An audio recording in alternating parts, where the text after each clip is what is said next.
দেখুন বন্ধুরা, আমি আজকে এই যে কাঁঠাল, নমস্কার বন্ধুরা, ভালো আছেন আপনারা? আশা করি সবাই ভালো থাকবেন, আমিও ভালো আছি। দেখুন আজকে আমি এটা কাঁঠাল কেটে নিয়েছিলাম, কেটে একটু তেলে ভাজা করে রেখেছি। আর এখানে আলু ভাজা করে নিয়ে রেখেছি। আর এখানে মশলা ভাজা করছি, সেটা আছে পোস্ত, জিরে, কাঁচা লঙ্কা, আদা, এটা অল্প ভাজা করে নিয়েছি। আর এই যে ভাজা রাখা আলুটা এটা দিয়ে দেবো এটাতে। এটা দিয়ে কিছুক্ষণ ঢেকে রাখবো।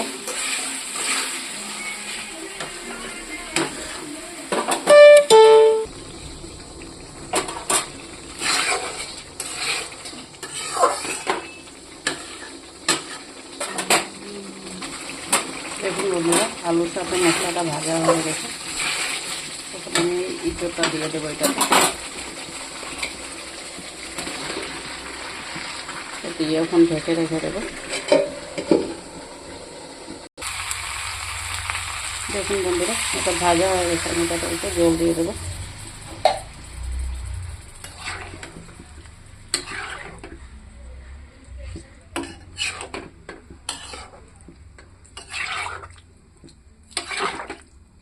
তারপর আমি আস্তে আস্তে ফুটতে দেব।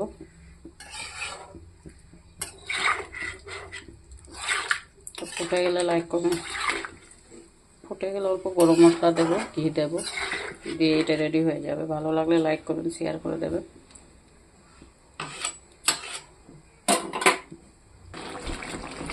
দেখুন বন্ধুরা, কাঁঠালটা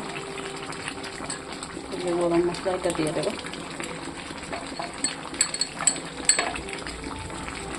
এটা দিয়ে অল্প সময় ঢাকনা দেবো।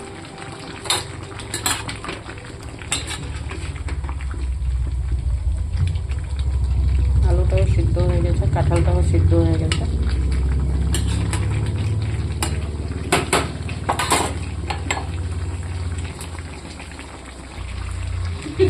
দেখুন বন্ধুরা, এখন তরকারিটা হয়ে গেছে। এখন বলবেন না ইঁচড় বলবেন, কি বলবেন আপনারা জানেন। হয়ে গেছে, একটু নামিয়ে দেবো। এটাতে অল্প ঘি দেবো।